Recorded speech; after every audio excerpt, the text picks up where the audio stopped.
Harley ആലൻ്റെ വളരെ മനോഹരമായൊരു പാട്ടുണ്ട്.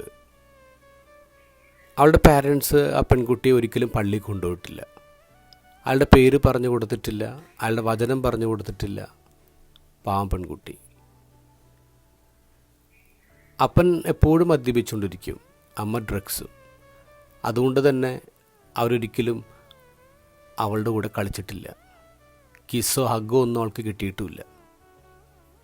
അമ്മ എപ്പോഴും വീട്ടിൽ കിടന്നുറങ്ങും, അപ്പം പുറത്തു പോവും. ആ സമയത്തൊക്കെ ഈ പാവം പെൺകുട്ടി സോഫായിലിരുന്ന് ടി വി കാണും. എല്ലാ ദിവസവും വൈകുന്നേരം അപ്പൻ അമ്മയെ വഴക്കിടും.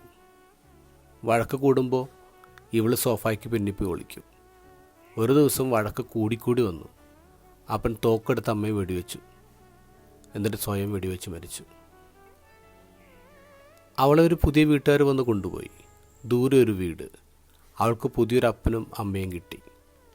എല്ലാ ദിവസവും കിസ്സും ഹഗ്ഗും ഒക്കെ അവൾ കിട്ടിത്തുടങ്ങി. ആദ്യമായിട്ട് അവളെ ഞായറാഴ്ച പള്ളിയിൽ കൊണ്ടുപോയി. അപ്പോൾ അവൾ പറഞ്ഞു, കുരിശിൽ കിടക്കുന്ന ഈശോനെ നോക്കിയിട്ട്, എനിക്ക് ഇയാളെ അറിയാം, ഞാൻ കണ്ടിട്ടുണ്ട്, പേരെനിക്കറിയില്ല, എൻ്റെ പഴയ വീട്ടിലുണ്ടായിരുന്നു. എൻ്റെ അപ്പനമ്മയും മരിച്ച ദിവസം ഞാൻ സോഫായ്ക്ക് പിന്നിൽ ഒളിച്ചപ്പോൾ ഇയാളാണ് എന്നെ ചേർത്ത് പിടിച്ചത്. ഇത് ഗോസ്പലിൽ ഈശോ പറയുന്നു, കുഞ്ഞുങ്ങളെ തടയരുത്. നമുക്ക് നമ്മുടെ കുഞ്ഞുങ്ങളെ ഈശോയുടെ അടുത്ത് കൊണ്ടുപോകണം.